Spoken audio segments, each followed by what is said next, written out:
الکوثر نام انا اعطیناک الکوثر کے لفظ الکوثر کو اس کا نام قرار دیا گیا ہے۔ زمانہ نزول ابن مردوے نے حضرت عبداللہ بن عباس رضی اللہ عنہ، حضرت عبداللہ بن زبیر رضی اللہ عنہ اور حضرت عائشہ رضی اللہ عنہا صدیقہ سے نقل کیا ہے کہ یہ سورہ مکی ہے۔ کلبی اور مقاتل بھی اسے مکی لکھتے ہیں اور جمہور مفسرین کا قول بھی یہی ہے، لیکن حضرت حسن بصری، اکرمہ، مجاہد، قتادہ اس کو مدنی قرار دیتے ہیں۔ امام سیوطی نے اتقان میں اسی قول کو صحیح ٹھہرایا ہے اور امام نووی نے شرح مسلم میں اسی کو ترجیح دی ہے۔ وجہ اس کی وہ روایت ہے جو امام احمد، مسلم، ابو داود، نسائی، ابن ابی شیبہ، ابن المنذر، ابن مردوے اور بیہقی وغیرہ محدثین نے حضرت انس بن مالک سے نقل کی ہے کہ حضور صلی اللہ علیہ وسلم ہمارے درمیان تشریف فرما تھے، اتنے میں آپ پر کچھ اونگ سی طاری ہوئی، پھر آپ نے مسکراتے ہوئے سر مبارک اٹھایا۔ بعض روایات میں ہے کہ لوگوں نے پوچھا آپ کس بات پر تبسم فرما رہے ہیں، اور بعض میں ہے کہ آپ نے خود لوگوں سے فرمایا اس وقت میرے اوپر ایک سورت نازل ہوئی ہے، پھر بسم اللہ الرحمن الرحیم پڑھ کر آپ نے سورہ کوثر پڑھی۔ اس کے بعد آپ نے پوچھا جانتے ہو کوثر کیا ہے؟ لوگوں نے عرض کیا اللہ اور اس کے رسول کو زیادہ معلوم ہے۔ فرمایا وہ ایک نہر ہے جو میرے رب نے مجھے جنت میں عطا کی ہے۔ اس کی تفصیل آگے کوثر کی تشریح میں آ رہی ہے۔ اس روایت سے اس سورہ کے مدنی ہونے پر اس وجہ سے استدلال کیا گیا ہے کہ حضرت انس رضی اللہ عنہ مکے میں نہیں بلکہ مدینے میں تھے، اور ان کا یہ کہنا کہ ہماری موجودگی میں یہ سورہ نازل ہوئی اس بات کی دلیل ہے کہ یہ مدنی ہے۔ مگر اول تو انہی حضرت انس سے امام احمد، بخاری، مسلم، ابو داود، ترمذی اور ابن جریر نے یہ روایات نقل کی ہیں کہ جنت کی یہ نہر یعنی کوثر رسول اللہ صلی اللہ علیہ وسلم کو معراج میں دکھائی جا چکی تھی، اور سب کو معلوم ہے کہ معراج ہجرت سے پہلے مکہ میں ہوئی تھی۔ دوسرے، جب معراج میں آپ کو اللہ تعالیٰ کے اس عطیے کی نہ صرف خبر دی جا چکی تھی بلکہ اس کا مشاہدہ بھی کرا دیا گیا تھا، تو کوئی وجہ نہ تھی کہ حضور کو اس کی خوشخبری دینے کے لیے مدینہ طیبہ میں سورہ کوثر نازل کی جاتی۔ تیسرے، اگر صحابہ کے ایک مجمع میں حضور صلی اللہ علیہ وسلم نے خود سورہ کوثر کے نزول کی وہ خبر دی ہوتی جو حضرت انس رضی اللہ عنہ کی مذکورہ بالا روایت میں بیان ہوئی ہے، اور اس کا مطلب یہ ہوتا کہ پہلی مرتبہ یہ سورت اسی وقت نازل ہوئی ہے، تو کس طرح ممکن تھا کہ حضرت عائشہ، حضرت عبداللہ بن عباس اور حضرت عبداللہ بن زبیر جیسے باخبر صحابہ اس سورت کو مکی قرار دیتے اور جمہور مفسرین اس کے مکی ہونے کے قائل ہو جاتے۔ اس معاملے پر غور کیا جائے تو حضرت انس کی روایت میں یہ خلا صاف محسوس ہوتا ہے کہ اس میں یہ تفصیل بیان نہیں ہوئی ہے کہ جس مجلس میں حضور صلی اللہ علیہ وسلم نے یہ بات ارشاد فرمائی تھی اس میں پہلے سے کیا گفتگو چل رہی تھی۔ ممکن ہے اس وقت حضور صلی اللہ علیہ وسلم کسی مسئلے پر کچھ ارشاد فرما رہے ہوں، اس کے دوران میں وحی کے ذریعے سے آپ کو مطلع کیا گیا ہو کہ اس مسئلے پر سورہ کوثر سے روشنی پڑتی ہے، اور آپ نے اسی بات کا ذکر یوں فرمایا ہو کہ مجھ پر یہ سورت نازل ہوئی ہے۔ اس قسم کے واقعات متعدد مواقع پر پیش آئے ہیں جن کی بنا پر مفسرین نے بعض آیات کے متعلق کہا ہے کہ وہ 2 مرتبہ نازل ہوئی ہیں۔ اس دوسرے نزول کا مطلب دراصل یہ ہوتا ہے کہ آیت تو پہلے نازل ہو چکی تھی، مگر دوسری بار کسی موقع پر حضور صلی اللہ علیہ وسلم کو بذریعہ وحی اسی آیت کی طرف توجہ دلائی گئی۔ ایسی روایات میں کسی آیت کے نزول کا ذکر یہ فیصلہ کرنے کے لیے کافی نہیں ہوتا کہ وہ مکی ہے یا مدنی، اور اس کا اصل نزول فی الواقع کس زمانے میں ہوا تھا۔ حضرت انس رضی اللہ عنہ کی یہ روایت اگر شک پیدا کرنے کی موجب نہ ہو تو سورہ کوثر کا پورا مضمون بجائے خود اس امر کی شہادت دیتا ہے کہ یہ مکہ معظمہ میں نازل ہوئی تھی، اور اس زمانے میں نازل ہوئی تھی جب حضور صلی اللہ علیہ وسلم کو انتہائی دل شکن حالات سے سابقہ درپیش تھا۔ تاریخی پس منظر: اس سے پہلے سورہ ضحیٰ اور سورہ الم نشرہ میں آپ دیکھ چکے ہیں کہ نبوت کے ابتدائی دور میں جب رسول اللہ صلی اللہ علیہ وسلم شدید ترین مشکلات سے گزر رہے تھے، پوری قوم دشمنی پر تلی ہوئی تھی، مزاحمتوں کے پہاڑ راستے میں حائل تھے، مخالفت کا طوفان ہر طرف برپا تھا، اور حضور صلی اللہ علیہ وسلم اور آپ کے چند مٹھی بھر ساتھیوں کو دور دور تک کہیں کامیابی کے آثار نظر نہیں آتے تھے، اس وقت آپ کو تسلی دینے اور آپ کی ہمت بندھانے کے لیے اللہ تعالیٰ نے متعدد آیات نازل فرمائیں۔ سورہ ضحیٰ میں فرمایا وَلَلْآخِرَةُ خَيْرٌ لَكَ مِنَ الْأُولَىٰ وَلَسَوْفَ يُعْطِيكَ رَبُّكَ فَتَرْضَىٰ، اور یقیناً تمہارے لیے بعد کا دور یعنی ہر بعد کا دور پہلے دور سے بہتر ہے، اور عنقریب تمہارا رب تمہیں وہ کچھ دے گا جس سے تم خوش ہو جاؤ گے۔ اور علم نشرح میں فرمایا کہ وَرَفَعْنَا لَكَ ذِكْرَكَ، اور ہم نے تمہارا آوازہ بلند کر دیا، یعنی دشمن تمہیں ملک بھر میں بدنام کرتے پھر رہے ہیں، مگر ہم نے ان کے الرغم تمہارا نام روشن کرنے اور تمہیں ناموری عطا کرنے کا سامان کر دیا ہے۔ اور فَإِنَّ مَعَ الْعُسْرِ يُسْرًا إِنَّ مَعَ الْعُسْرِ يُسْرًا، بس حقیقت یہ ہے کہ تنگی کے ساتھ فراخی بھی ہے، یقیناً تنگی کے ساتھ فراخی بھی ہے، یعنی اس وقت حالات کی سختیوں سے پریشان نہ ہو، ان قریب یہ مصائب کا دور ختم ہونے والا ہے اور کامیابیوں کا دور آنے ہی والا ہے۔ ایسے ہی حالات تھے جن میں سورہ کوثر نازل کر کے اللہ تعالیٰ نے حضور صلی اللہ علیہ وسلم کو تسلی بھی دی اور آپ کے مخالفین کے تباہ و برباد ہونے کی پیشن گوئی بھی فرمائی۔ قریش کے کفار کہتے تھے کہ محمد صلی اللہ علیہ وسلم ساری قوم سے کٹ گئے ہیں اور ان کی حیثیت ایک بے کس اور بے یار و مددگار انسان کی سی ہو گئی ہے۔ اکرمہ کی روایت ہے کہ جب حضور صلی اللہ علیہ وسلم نبی بنائے گئے اور آپ نے قریش کو اسلام کی دعوت دینی شروع کی تو قریش کے لوگ کہنے لگے بطر محمد منا، ابن جریر یعنی محمد اپنی قوم سے کٹ کر ایسے ہو گئے ہیں جیسے کوئی درخت اپنی جڑ سے کٹ گیا ہو، اور متوقع یہی ہو کہ کچھ مدت بعد وہ سوکھ کر پیوند خاک ہو جائے گا۔ محمد بن اسحاق کہتے ہیں کہ مکہ کے سردار آس بن وائل سہمی کے سامنے جب رسول اللہ صلی اللہ علیہ وسلم کا ذکر کیا جاتا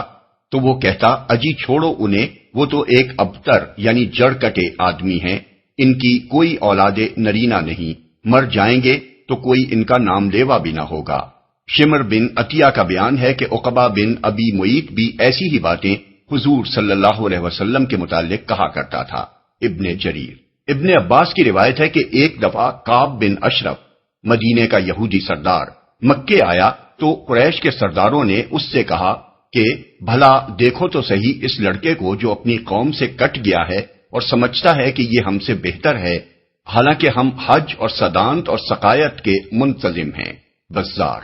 اسی واقعے کے متعلق اکرمہ کی روایت ہے کہ قریش والوں نے حضور صلی اللہ علیہ وسلم کے لیے السنبور المنبتر من قومہ کے الفاظ استعمال کیے تھے، یعنی کمزور، بے یار و مددگار اور بے اولاد آدمی جو اپنی قوم سے کٹ گیا ہے۔ ابن جریر۔ ابن سعد اور ابن عساکر کی روایت ہے کہ حضرت عبداللہ بن عباس رضی اللہ عنہ نے فرمایا کہ رسول اللہ صلی اللہ علیہ وسلم کے سب سے بڑے صاحبزادے قاسم رضی اللہ عنہ تھے، ان سے چھوٹی حضرت زینب رضی اللہ عنہا تھی، ان سے چھوٹے حضرت عبداللہ رضی اللہ عنہ تھے، پھر الگ ترتیب 3 صاحبزادیاں ام کلثوم رضی اللہ عنہا، فاطمہ رضی اللہ عنہا اور رقیہ رضی اللہ عنہا تھیں۔ ان میں سے پہلے حضرت قاسم کا انتقال ہوا، پھر حضرت عبداللہ نے بھی وفات پائی۔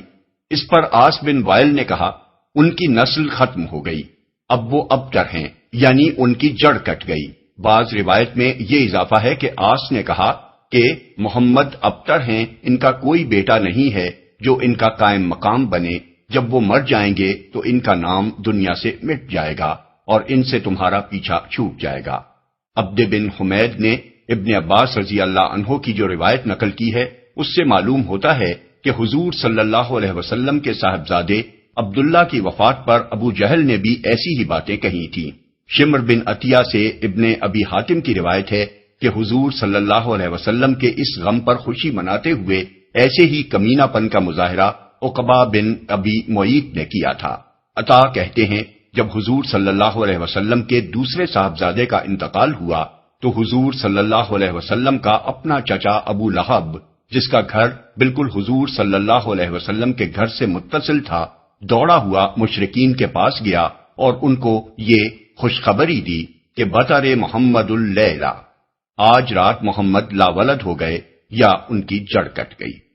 یہ تھے وہ انتہائی دل شکن حالات جن میں سورہ کوثر حضور صلی اللہ علیہ وسلم پر نازل کی گئی قریش اس لیے آپ سے بگڑے تھے کہ آپ صرف اللہ ہی کی بندگی و عبادت کرتے تھے اور ان کے شرک کو آپ نے علانیہ رد کر دیا تھا۔ اسی وجہ سے پوری قوم میں جو مرتبہ و مقام آپ کو نبوت سے پہلے حاصل تھا وہ آپ سے چھین لیا گیا تھا اور آپ گویا برادری سے کاٹ پھینکے گئے تھے۔ آپ کے چند مٹھی بھر ساتھی بھی سب بے یار و مددگار تھے اور مارے کھدیڑے جا رہے تھے۔ اس پر مزید آپ پر ایک کے بعد ایک بیٹے کی وفات سے غموں کا پہاڑ ٹوٹ پڑا تھا۔ اس موقع پر عزیزوں، رشتہ داروں، قبیلے اور برادری کے لوگوں اور ہمسایوں کی طرف سے ہمدردی اور تعزیت کی بجائے وہ خوشیاں منائی جا رہی تھیں اور وہ باتیں بنائی جا رہی تھیں جو ایک ایسے شریف انسان کے لیے دل توڑ دینے والی تھیں جس نے اپنے تو اپنے غیروں تک سے ہمیشہ انتہائی نیک سلوک کیا تھا۔ اس پر اللہ تعالیٰ نے آپ کو اس مختصر ترین سورہ کے ایک فقرے میں وہ خوشخبری دی جس سے بڑی خوشخبری دنیا کے کسی انسان کو کبھی نہیں دی گئی، اور ساتھ ساتھ یہ فیصلہ بھی سنا دیا کہ آپ کی مخالفت کرنے والوں ہی کی جڑ کٹ جائے گی۔ بسم اللہ الرحمن الرحیم۔ شروع اللہ کے نام سے جو رحمان و رحیم ہے۔ اِنَّا أَعْطَيْنَاكَ الْكَوْثَرَ، اے نبی ہم نے تمہیں کوثر عطا کر دیا۔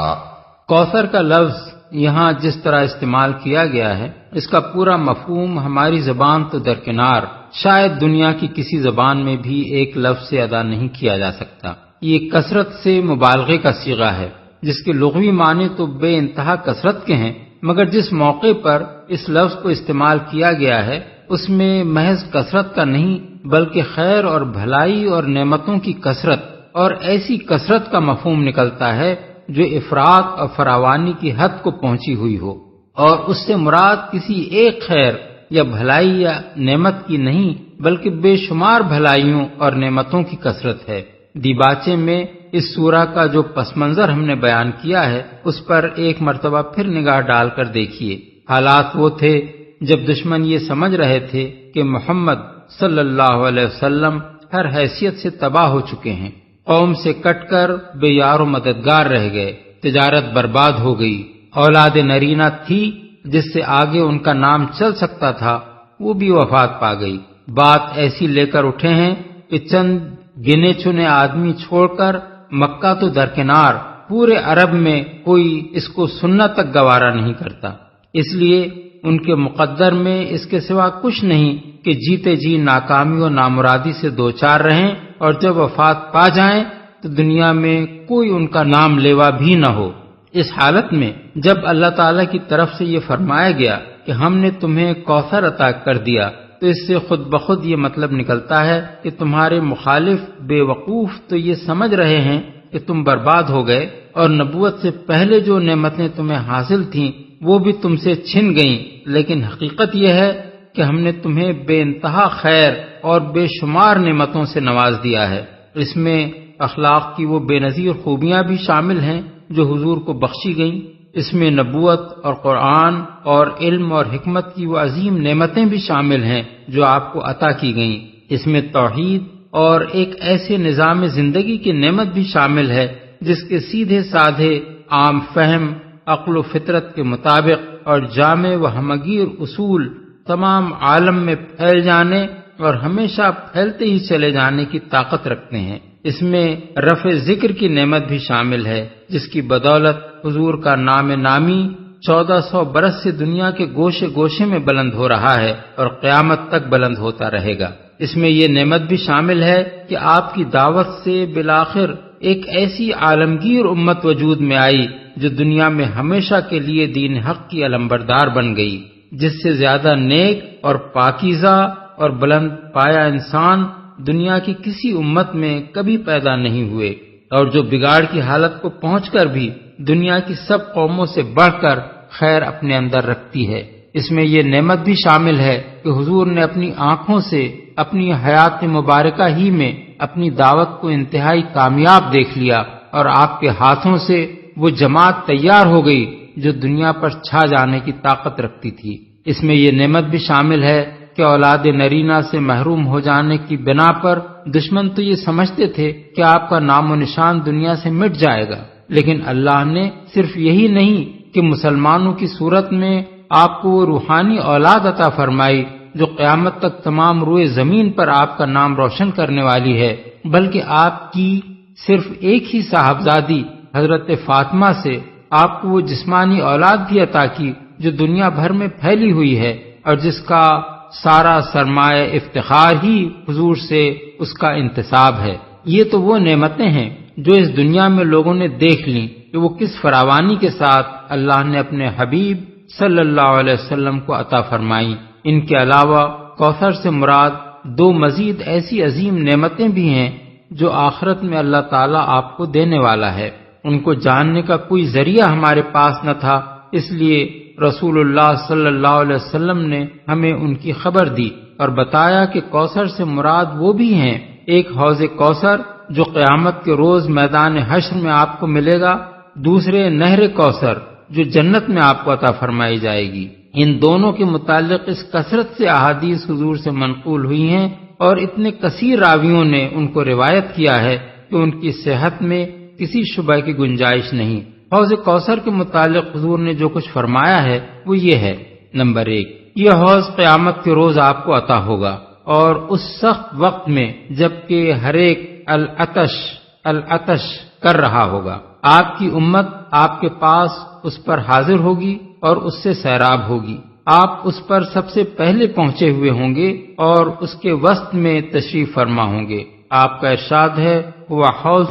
ترد علیہ امتی یوم القیامہ، یعنی وہ ایک حوض ہے جس پر میری امت قیامت کے روز وارد ہوگی۔ بحوالہ مسلم، کتاب الصلاۃ، ابو داؤد، کتاب السنہ۔ انا فرتکم علی الحوض، یعنی میں تم سب سے پہلے اس پر پہنچا ہوا ہوں گا۔ بحوالہ بخاری، کتاب الرقاق اور کتاب الفتن، مسلم، کتاب الفضائل اور کتاب الطہارہ، ابن ماجہ، کتاب المناسک اور کتاب الزہد، مسند احمد، مرویات عبداللہ بن مسعود، عبداللہ بن عباس و ابو ہریرہ۔ انی فرط لکم وانا شہید علیکم وانی واللہ لانظر الی حوضی الآن، یعنی میں تم سے آگے پہنچنے والا ہوں اور تم پر گواہی دوں گا، اور خدا کی قسم میں اپنے حوض کو اس وقت دیکھ رہا ہوں۔ بحوالہ بخاری، کتاب الجنائز، کتاب المغازی، کتاب الرقاق۔ انصار کو مخاطب کرتے ہوئے ایک موقع پر آپ نے فرمایا: انکم ستلقون بعدی اثرتن فاصبروا حتی تلقونی علی الحوض، یعنی میرے بعد تم کو خود غرضیوں اور اقربا نوازیوں سے پالا پڑے گا، اس پر صبر کرنا یہاں تک کہ مجھ سے آ کر حوض پر ملو۔ بحوالہ بخاری، کتاب مناقب الانصار و کتاب المغازی، مسلم، کتاب الامارہ، ترمذی، کتاب الفتن۔ انا یوم القیامت عند عقر الحوض، یعنی میں قیامت کے روز حوض کے وسط کے پاس ہوں گا۔ بحوالہ مسلم، کتاب الفضائل۔ حضرت ابو برزہ اسلمی سے پوچھا گیا کہ کیا آپ نے حوض کے متعلق رسول اللہ صلی اللہ علیہ وسلم سے کچھ سنا ہے؟ انہوں نے کہا: ایک نہیں، دو نہیں، تین نہیں، چار نہیں، پانچ نہیں، بار بار سنا ہے۔ جو اس کو جھٹلائے اللہ اسے اس کا پانی پینا نصیب نہ کرے۔ بحوالہ ابو داؤد، کتاب السنہ۔ عبید اللہ بن زیاد حوض کے بارے میں روایات کو جھوٹ سمجھتا تھا، حتیٰ کہ اس نے حضرت ابو برزہ اسلمی، برا بن عازب اور عائز بن عمر کی سب روایات کو جھٹلا دیا۔ آخر کار ابو صبرہ ایک تحریر نکال کر لائے جو انہوں نے حضرت عبداللہ بن عمر بن عاص سے سن کر نقل کی تھی، اور اس میں حضور کا یہ ارشاد درج تھا کہ الا ان موعدکم حوضی، یعنی خبردار رہو، میری اور تمہاری ملاقات کی جگہ میرا حوض ہے۔ روایت مسند احمد، مرویات عبداللہ بن عمر بن عاص۔ نمبر 2، اس حوض کی وسعت مختلف روایات میں مختلف بیان کی گئی ہے، مگر کثیر روایات میں یہ ہے کہ وہ ایلا، یعنی اسرائیل کے موجودہ بندرگاہ ایلات سے یمن کے صنعاء تک، یا ایلا سے عدن تک، یا عمان سے عدن تک طویل ہوگا، اور اس کی چوڑائی اتنی ہوگی جتنا ایلا سے حجفہ یعنی جدہ اور رابغ کے درمیان ایک مقام تک کا فاصلہ ہے۔ بروایت بخاری کتاب الرقاق، ابو داؤد الطیالسی حدیث نمبر 995، مسند احمد مرویات ابو بکر صدیق و عبداللہ بن عمر، مسلم کتاب الطہارہ و کتاب الفضائل، ترمذی ابواب صفت القیامہ، ابن ماجہ کتاب الزہد۔ اس سے گمان ہوتا ہے کہ قیامت کے روز موجودہ بحر احمر ہی کو حوض کوثر میں تبدیل کر دیا جائے گا، واللہ عالم بالصواب۔ نمبر 3، اس حوض کے متعلق حضور نے بتایا ہے کہ اس میں جنت کی نہر کوثر، جس کا ذکر آگے آ رہا ہے، سے پانی لا کر ڈالا جائے گا۔ یشخب فیہ مزابان من الجنہ، اور دوسری روایت میں ہے کہ یخط فیہ مزابان یمدانہ من الجنہ، یعنی اس میں جنت سے 2 نالیاں لا کر ڈالی جائیں گی جو اسے پانی بہم پہنچائیں گی، بحوالہ مسلم کتاب الفضائل۔ ایک اور روایت میں یفتح نہر من الکوثر الی الحوض، یعنی جنت کی نہر کوثر سے ایک نہر اس حوض کی طرف کھول دی جائے گی، بروایت مسند احمد مرویات عبداللہ بن مسعود۔ نمبر 4، اس کی کیفیت حضور نے یہ بیان فرمائی ہے کہ اس کا پانی دودھ سے، اور بعض روایات میں ہے کہ چاندی سے، اور بعض میں برف سے زیادہ سفید، برف سے زیادہ ٹھنڈا، شہد سے زیادہ میٹھا ہوگا۔ اس کی تہ کی مٹی مشک سے زیادہ خوشبودار ہوگی۔ اس پر اتنے کوزے رکھے ہوں گے جتنے آسمان میں تارے ہیں۔ جو اس کا پانی پی لے گا اسے پھر کبھی پیاس نہ لگے گی، اور جو اس سے محروم رہ گیا وہ پھر کبھی سیراب نہ ہوگا۔ یہ باتیں تھوڑے تھوڑے لفظی اختلافات کے ساتھ بکثرت احادیث میں منقول ہوئی ہیں، بحوالہ بخاری کتاب الرقاق، مسلم کتاب الطہارہ و کتاب الفضائل، مسند احمد مرویات ابن مسعود، ابن عمر و عبداللہ بن عمر بن العاص، ترمذی ابواب صفت القیامہ، ابن ماجہ کتاب الزہد، ابو داؤد طیالسی حدیث نمبر 995 اور 2135۔ نمبر 5، اس کے بارے میں حضور نے بار بار اپنے زمانے کے لوگوں کو خبردار کیا کہ میرے بعد تم میں سے جو لوگ بھی میرے طریقے کو بدلیں گے ان کو اس حوض سے ہٹا دیا جائے گا اور اس پر انہیں نہ آنے دیا جائے گا۔ میں کہوں گا کہ یہ تو میرے اصحاب ہیں، تو مجھ سے کہا جائے گا کہ آپ کو نہیں معلوم کہ آپ کے بعد انہوں نے کیا کیا ہے، پھر میں بھی ان کو دفع کروں گا اور کہوں گا کہ دور ہو۔ یہ مضمون بھی بکثرت روایات میں بیان ہوا ہے، بحوالہ بخاری کتاب الرقاق، کتاب الفتن، مسلم کتاب الطہارہ، کتاب الفضائل، مسند احمد مرویات ابن مسعود و ابو ہریرہ، ابن ماجہ کتاب المناسک۔ ابن ماجہ نے اس سلسلے میں جو حدیث نقل کی ہے وہ بڑے ہی دردناک الفاظ میں ہے۔ اس میں حضور فرماتے ہیں، الا و انی فرتکم علی الحوض وکاثر بکم الامم فلا تسودوا وجہی، الا و انی و مستنقذ اناس منی فاقول یا رب اصحابی فیقول انک لا تدری ما احدثوا بعدک، یعنی خبردار رہو میں تم سے آگے حوض پر پہنچا ہوا ہوں گا اور تمہارے ذریعے سے دوسری امتوں کے مقابلے میں اپنی امت کی کثرت پر فخر کروں گا، اس وقت میرا منہ کالا نہ کروانا، خبردار رہو کچھ لوگوں کو میں چھڑاؤں گا اور کچھ لوگ مجھ سے چھڑائے جائیں گے۔ میں کہوں گا کہ اے پروردگار یہ تو میرے صحابی ہیں، وہ فرمائے گا تم نہیں جانتے انہوں نے تمہارے بعد کیا نرالے کام کیے ہیں۔ ابن ماجہ کی روایت ہے کہ یہ الفاظ حضور نے عرفات کے خطبے میں فرمائے تھے۔ نمبر 6، اسی طرح حضور نے اپنے دور کے بعد قیامت تک آنے والے مسلمانوں کو بھی خبردار کیا ہے کہ ان میں سے جو بھی میرے طریقے سے ہٹ کر چلیں گے اور اس میں رد و بدل کریں گے انہیں اس حوض سے ہٹا دیا جائے گا۔ میں کہوں گا کہ اے رب یہ تو میرے ہیں، میری امت کے لوگ ہیں۔ جواب ملے گا آپ کو معلوم نہیں کہ انہوں نے آپ کے بعد کیا کیا تغیرات کیے اور الٹے ہی پھرتے چلے گئے، پھر میں بھی ان کو دفع کروں گا اور حوض پر نہ آنے دوں گا۔ اس مضمون کی بہت سی روایات احادیث میں ہیں، بحوالہ بخاری کتاب المساقات، کتاب الرقاق، کتاب الفتن، مسلم کتاب الطہارہ، کتاب الصلاۃ، کتاب الفضائل، ابن ماجہ کتاب الزہد، مسند احمد مرویات ابن عباس۔ اس حوض کی روایات 50 سے زیادہ صحابہ سے مروی ہیں اور سلف نے بالعموم اس سے مراد حوض کوثر لیا ہے۔ امام بخاری نے کتاب الرقاق کے آخری باب کا عنوان ہی یہ باندھا ہے، باب فی الحوض وقول اللہ انا اعطیناک الکوثر، اور حضرت انس کی ایک روایت میں تو تصریح ہے کہ حضور نے کوثر کے متعلق فرمایا، ہوا حوض ترد علیہ امتی،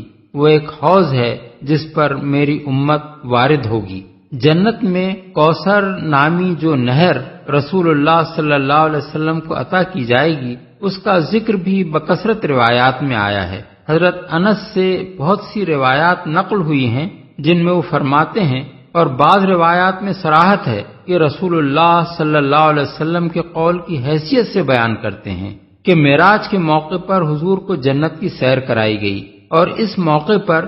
آپ نے ایک نہر دیکھی جس کے کناروں پر اندر سے ترشے ہوئے موتیوں یا ہیروں کے قبے بنے ہوئے تھے، اس کی تہ کی مٹی مشک اصفر کی تھی۔ حضور نے جبریل سے یا اس فرشتے سے جس نے آپ کو سیر کرائی تھی پوچھا، یہ کیا ہے؟ اس نے جواب دیا، یہ نہر کوثر ہے جو آپ کو اللہ تعالیٰ نے عطا کی ہے۔ بروایت مسند احمد، بخاری، مسلم، ابو داؤد، ترمذی، ابو داؤد طیالسی اور ابن جریر۔ حضرت انس ہی کی روایت ہے کہ حضور سے پوچھا گیا یا ایک شخص نے پوچھا، کوثر کیا ہے؟ آپ نے فرمایا، ایک نہر ہے جو اللہ تعالیٰ نے مجھے جنت میں عطا کی ہے، اس کی مٹی مشک ہے، اس کا پانی دودھ سے زیادہ سفید اور شہد سے زیادہ میٹھا ہے۔ بروایت مسند احمد، ترمذی، ابن جریر۔ مسند احمد کی ایک اور روایت میں ہے کہ حضور نے نہر کوثر کی یہ صفات بیان کرتے ہوئے فرمایا،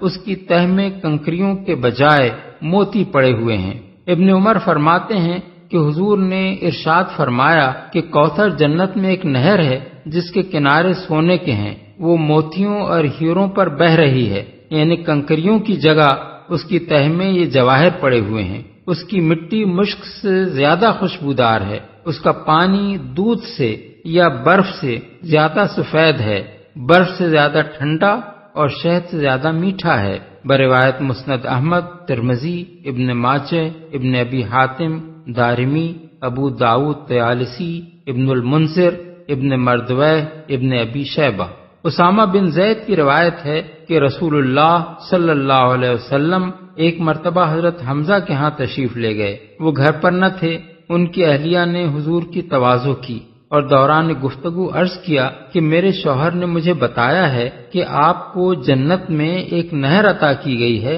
جس کا نام کوثر ہے۔ آپ نے فرمایا ہاں، اور اس کی زمین یاقوت و مرجان اور زبرجد اور موتیوں کی ہے۔ بروایت ابن جریر، ابن مردوہ۔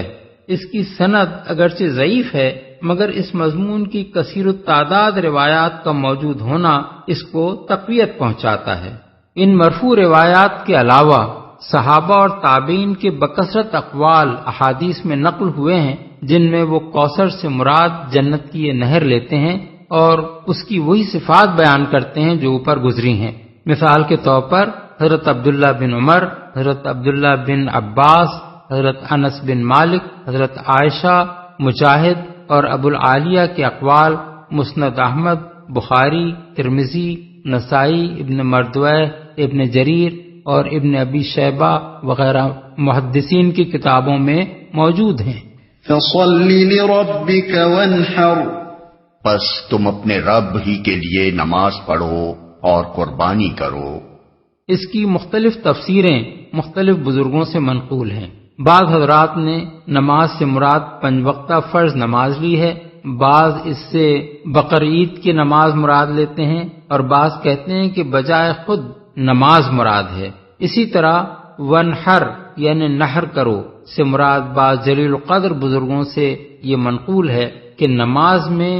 بائیں ہاتھ پر دائیں ہاتھ رکھ کر اسے سینے پر باندھنا ہے۔ بعض کا قول یہ ہے کہ اس سے مراد نماز شروع کرتے وقت دونوں ہاتھ اٹھا کر تکبیر کہنا ہے۔ بعض کا قول یہ ہے کہ افتتاح نماز کے وقت اور رکوع میں جاتے ہوئے اور رکوع سے اٹھ کر رفع یدین کرنا مراد ہے، اور بعض کہتے ہیں کہ اس سے مراد بقرعید کی نماز پڑھنا اور اس کے بعد قربانی کرنا ہے۔ لیکن جس موقع و محل پر یہ حکم دیا گیا ہے اس پر اگر غور کیا جائے تو اس کا مطلب صریحاً یہ معلوم ہوتا ہے کہ اے نبی، جب تمہارے رب نے تم کو اتنی کثیر اور عظیم بھلائیاں عطا کی ہیں تو تم اسی کے لیے نماز پڑھو اور اسی کے لیے قربانی کرو۔ یہ حکم اس ماحول میں دیا گیا تھا جب مشرکین قریش ہی نہیں، تمام عرب کے مشرکین اور دنیا بھر کے مشرکین اپنے خود ساختہ معبودوں کی عبادت کرتے تھے اور انہی کے آستانوں پر قربانیاں چڑھاتے تھے۔ بس حکم کا منشا یہ ہے کہ مشرکین کے برعکس تم اپنے اسی رویے پر مضبوطی کے ساتھ قائم رہو کہ تمہاری نماز بھی اللہ ہی کے لیے ہو اور قربانی بھی اسی کے لیے، جیسا کہ دوسری جگہ فرمایا، قل ان صلاتی و نسکی و محیای و مماتی للہ رب العالمین لا شریک لہ و بذالک امرت وانا اول المسلمین، یعنی اے نبی کہہ دو کہ میری نماز اور میری قربانی اور میرا جینا اور میرا مرنا سب اللہ رب العالمین کے لیے ہے جس کا کوئی شریک نہیں، اسی کا مجھے حکم دیا گیا ہے اور میں سب سے پہلے سر اطاعت جھکانے والا ہوں۔ سورہ الانعام آیات 162 اور 163۔ یہی مطلب ابن عباس، عطا، مجاہد، اکرمہ، حسن بصری، قتادہ، محمد بن کعب القرظی، ضحاک، ربیع بن انس، عطا الخراسانی اور بہت سے دوسرے اکابر مفسرین رحمہم اللہ نے بیان کیا ہے بروایت ابن کثیر۔ البتہ یہ بات اپنی جگہ بالکل صحیح ہے کہ رسول اللہ صلی اللہ علیہ وسلم نے جب مدینہ طیبہ میں اللہ تعالیٰ کے حکم سے بقرعید کی نماز اور قربانی کا طریقہ جاری کیا تو اس بنا پر کہ آیت ان صلاتی و نسکی اور آیت فصلی لربک وانحر میں نماز کو مقدم اور قربانی کو مؤخر رکھا گیا ہے۔ آپ نے خود بھی یہ عمل اختیار فرمایا اور اسی کا حکم مسلمانوں کو دیا کہ اس روز پہلے نماز پڑھیں اور پھر قربانی کریں۔ یہ اس آیت کی تفسیر نہیں ہے، نہ اس کی شان نزول ہے، بلکہ ان آیات سے حضور کا استنباط ہے اور آپ کا استنباط بھی وحی کی ایک قسم ہے۔ ان شانئک هو الابتر، تمہارا دشمن ہی جڑ کٹا ہے۔ دشمن اصل میں لفظ شان اکا استعمال ہوا ہے۔ شان شأن سے ہے جس کے معنی ایسے بغض اور ایسی عداوت کے ہیں جس کی بنا پر کوئی شخص کسی دوسرے کے ساتھ بدسلوکی کرنے لگے۔ قرآن مجید میں دوسری جگہ ارشاد ہوا ہے وَلَا يَجْرِمَنَّكُمْ شَنَآنُ قَوْمٍ عَلَىٰ أَلَّا تَعْدِلُوا، یعنی اور اے مسلمانوں کسی گروہ کی عداوت تمہیں اس زیادتی پر آمادہ نہ کرنے پائے کہ تم انصاف نہ کرو۔ بس شأن اکا سے مراد ہر وہ شخص ہے جو رسول اللہ صلی اللہ علیہ وسلم کی دشمنی اور عداوت میں ایسا اندھا ہو گیا ہو کہ آپ کو عیب لگاتا ہو، آپ کے خلاف بدگوئی کرتا ہو، آپ کی توہین کرتا ہو اور آپ پر طرح طرح کی باتیں چھانٹ کر اپنے دل کا بخار نکالتا ہو۔ جڑ کٹا ہے۔ هو الابتر، وہی ابتر ہے فرمایا گیا ہے، یعنی وہ آپ کو ابتر کہتا ہے لیکن حقیقت میں ابتر وہ خود ہے۔ ابتر کی کچھ تشریح ہم اس سے پہلے سورہ کے دیباچے میں کر چکے ہیں۔ یہ لفظ بتر سے ہے جس کے معنی کاٹنے کے ہیں، مگر محاورے میں یہ بہت وسیع معنوں میں استعمال ہوتا ہے۔ حدیث میں نماز کی اس رکعت کو جس کے ساتھ کوئی دوسری رکعت نہ پڑھی جائے بتیرا کہا گیا ہے، یعنی اکیلی رکعت۔ ایک اور حدیث میں ہے کل امر ذی بال لا یبدأ فیہ بحمد اللہ فہو ابتر، یعنی ہر وہ کام جو کوئی اہمیت رکھتا ہو اللہ کی حمد کے بغیر شروع کیا جائے تو وہ ابتر ہے، یعنی اس کی جڑ کٹی ہوئی ہے، اسے کوئی استحکام نصیب نہیں ہے یا اس کا انجام اچھا نہیں ہے۔ نامراد آدمی کو بھی ابتر کہتے ہیں۔ ذرائع و وسائل سے محروم ہو جانے والا بھی ابتر کہلاتا ہے۔ جس شخص کے لیے کسی خیر اور بھلائی کی توقع باقی نہ رہی ہو اور جس کی کامیابی کی سب امیدیں منقطع ہو گئی ہوں وہ بھی ابتر ہے۔ جو آدمی اپنے کنبے، برادری اور اعوان و انصار سے کٹ کر اکیلا رہ گیا ہو وہ بھی ابتر ہے۔ جس آدمی کی کوئی اولاد نرینہ نہ ہو یا مر گئی ہو اس کے لیے بھی ابتر کا لفظ بولا جاتا ہے، کیونکہ اس کے پیچھے اس کا کوئی نام لیوا باقی نہیں رہتا اور مرنے کے بعد وہ بے نام و نشان ہو جاتا ہے۔ قریب قریب ان سب معنوں میں کفار قریش رسول اللہ صلی اللہ علیہ وسلم کو ابتر کہتے تھے۔ اس پر اللہ تعالیٰ نے فرمایا کہ اے نبی، ابتر تم نہیں ہو بلکہ تمہارے دشمن ابتر ہیں۔ یہ محض کوئی جوابی حملہ نہ تھا بلکہ در حقیقت یہ قرآن کی بڑی اہم پیشین گوئیوں میں سے ایک پیشین گوئی تھی جو حرف بحرف صحیح ثابت ہوئی۔ جس وقت یہ پیشین گوئی کی گئی تھی اس وقت لوگ حضور ہی کو ابتر سمجھ رہے تھے، اور کوئی تصور بھی نہ کر سکتا تھا کہ قریش کے یہ بڑے بڑے سردار کیسے ابتر ہو جائیں گے، جو نہ صرف مکہ میں بلکہ پورے ملک عرب میں نامور تھے، کامیاب تھے، مال و دولت اور اولاد ہی کی نعمتیں نہیں رکھتے تھے بلکہ سارے ملک میں جگہ جگہ ان کے اعوان و انصار موجود تھے۔ تجارت کے اجارہ دار اور حج کے منتظم ہونے کی وجہ سے تمام قبائل عرب سے ان کے وسیع تعلقات تھے، لیکن چند سال نہ گزرے تھے کہ حالات بالکل پلٹ گئے۔ یا تو وہ وقت تھا کہ غزوہ احزاب سن 5 ہجری کے موقع پر قریش بہت سے عرب اور یہودی قبائل کو لے کر مدینے پہ چڑھ آئے تھے اور حضور کو محصور ہو کر شہر کے گرد خندق کھود کر مدافعت کرنی پڑی تھی، یا 3 ہی سال بعد وہ وقت آیا کہ سن 8 ہجری میں جب آپ نے مکے پر چڑھائی کی تو قریش کا کوئی حامی و مددگار نہ تھا اور انہیں بے بسی کے ساتھ ہتھیار ڈال دینے پڑے۔ اس کے بعد 1 سال کے اندر پورا ملک عرب حضور کے ہاتھ میں تھا۔ ملک کے گوشے گوشے سے قبائل کے وفود آ کر بیعت کر رہے تھے اور آپ کے دشمن بالکل بے بس اور بے یار و مددگار ہو کر رہ گئے تھے۔ پھر وہ ایسے بے نام و نشان ہوئے کہ ان کی اولاد اگر دنیا میں باقی رہی بھی تو ان میں سے آج کوئی یہ نہیں جانتا کہ وہ ابو جہل یا ابو لہب یا عاص بن وائل